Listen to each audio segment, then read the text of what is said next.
Assalamualaikum warahmatullahi wabarakatuh. Perkenalkan, nama saya Odi Puspijan Setiawan dengan NIM 0602138125300089. Di sini saya akan bahas tentang perbandingan forum berbicara kritis. Oke, yang pertama ada diskusi panel. Diskusi panel adalah forum diskusi yang melibatkan beberapa narasumber atau panelis untuk membahas suatu topik di depan audiens dengan dipandu oleh moderator. Tujuannya untuk memberikan berbagai pandangan tentang suatu topik sehingga audiens mendapatkan pemahaman yang lebih luas. Kemudian yang selanjutnya ada jumlah dan karakteristik peserta. Jumlah pesertanya biasanya terdiri dari 3 sampai 6 panelis, 1 moderator dan audiens sebagai pendengar. Karakter pesertanya, panelis umumnya adalah orang yang ahli atau memahami topik yang dibahas, mampu menyampaikan pendapat serta saling menanggapi pandangan satu sama lain. Kemudian tingkat formalitasnya, diskusi panelis biasanya bersifat semi formal karena tetap mengikuti aturan diskusi tetapi suasananya lebih santai dan terbuka untuk pertukaran pendapat. Selanjutnya ada peran pemimpin atau moderator. Moderator bertugas memimpin dan mengatur jalannya diskusi, memberikan kesempatan berbicara kepada panelis, menjaga agar pembahasan tetap fokus pada topik, serta mengatur sesi tanya jawab dengan audiens. Kemudian hasil akhir yang diharapkan, audiens memperoleh pemahaman yang lebih luas tentang topik yang dibahas melalui berbagai pendapat dan sudut pandang daripada panelis. Kemudian yang selanjutnya ada seminar. Seminar adalah pertemuan ilmiah yang membahas suatu topik tertentu melalui pemaparan materi dari narasumber kepada peserta. Tujuannya untuk menyampaikan dan menambah pengetahuan serta memberi kesempatan kepada peserta untuk berdiskusi atau bertanya tentang topik yang dibahas. Kemudian tujuan dan jumlah dan karakteristik peserta.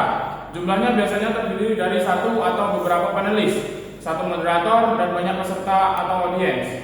Karakter peserta.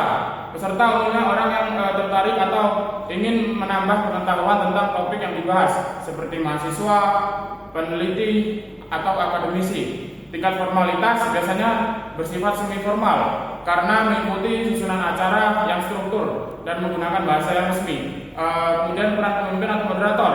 Moderator bertugas memimpin jalannya seminar, mengatur waktu penyampaian materi, serta memandu sesi tanya jawab antara pemateri dan peserta. Hasil akhir yang diharapkan, peserta memperoleh pengetahuan dan pemahaman baru tentang topik yang dibahas, serta menerapkannya dalam bidang yang relevan.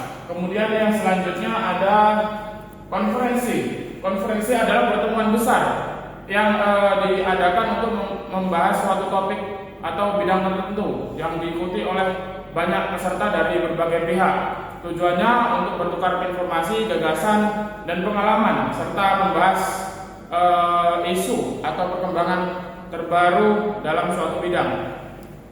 Jumlah dan karakteristik peserta. Jumlahnya biasanya diikuti oleh banyak peserta seperti peneliti, akademisi, kemudian profesional, kemudian dan perwakilan lembaga.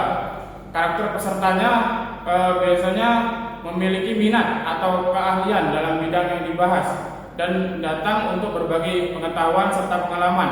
Tingkat formalitasnya, konferensi bersifat sangat formal karena biasanya diikuti oleh banyak peserta dari berbagai lembaga dan memiliki susunan acara yang resmi. Kemudian peran moderator. Moderator bertugas memimpin jalannya konferensi, mengatur waktu presentasi, serta memfasilitasi diskusi antara pembicara dan peserta. Hasil akhir yang didapatkan terjadinya pertukaran gagasan, pengetahuan, serta munculnya kerjasama atau solusi baru dalam bidang yang dibahas. Kemudian yang selanjutnya ada simposium. Simposium adalah pertemuan ilmiah yang menghadirkan beberapa pembicara untuk menyampaikan makalah atau pendapat tentang suatu topik tertentu. Tujuannya untuk membahas dan memperdalam suatu topik secara ilmiah melalui pemaparan dari berbagai ahli. Kemudian jumlah dan karakteristik pesertanya biasanya terdiri dari beberapa pembicara, 1 moderator dan peserta atau audiens. Karakteristik peserta umumnya akademisi, peneliti, orang-orang yang tertarik pada bidang yang dibahas dan ingin memperdalam pengetahuan.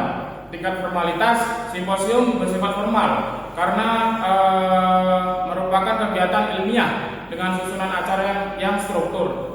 Kemudian peran pemimpin atau moderator.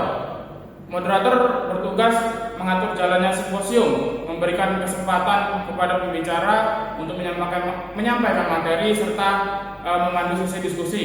Hasil akhir yang diharapkan peserta memperoleh pemahaman yang lebih mendalam tentang topik yang dibahas dari berbagai pandangan para ahli. Kemudian yang selanjutnya ada kolokvium. Kolokvium adalah pertemuan atau diskusi ilmiah dalam kelompok kecil atau membahas suatu penelitian atau topik tertentu. Tujuannya untuk bertukar pendapat, mendapatkan masukan dan memperdalam pemahaman tentang suatu penelitian atau masalah ilmiah. Jumlah dan karakteristik pesertanya biasanya diikuti oleh kelompok kecil seperti dosen, peneliti, atau mahasiswa dengan satu pemimpin atau moderator. Karakteristik peserta umumnya memiliki pengetahuan atau minat pada topik yang dibahas dan aktif memberikan pendapat atau masukan. Tingkat formalitasnya, kolokvium biasanya bersifat cukup formal karena merupakan diskusi ilmiah, tetapi biasanya dilakukan dalam kelompok yang lebih kecil. Peran pemimpin atau moderator. Moderator bertugas memimpin jalannya kolokvium, mengatur giliran berbicara serta menjaga pembahasan tetap fokus pada topik. Kemudian hasil akhir yang diharapkan diperoleh masukan, kritik, dan pemahaman yang lebih baik terhadap peneliti atau topik yang dibahas. Kemudian yang selanjutnya atau yang terakhir ada debat. Debat adalah kegiatan adu argumen antara dua pihak atau lebih yang memiliki pendapat berbeda tentang suatu topik. Tujuannya untuk mempertahankan atau membuktikan pendapat dengan argumen yang kuat serta mencari pemahaman yang lebih jelas tentang suatu masalah. Jumlah dan karakteristik pesertanya biasanya terdiri dari dua tim, yaitu tim pro dan kontra. Masing-masing beberapa orang, serta satu moderator. Karakteristik peserta mampu menyampaikan argumen dengan jelas, berpikir kritis, dan mempertahankan pendapat dengan alasan yang logis. Tingkat formalitas, debat biasanya bersifat formal karena mengikuti aturan, waktu, dan struktur yang jelas dalam menyampaikan argumen. Peran pemimpin atau moderator. Moderator bertugas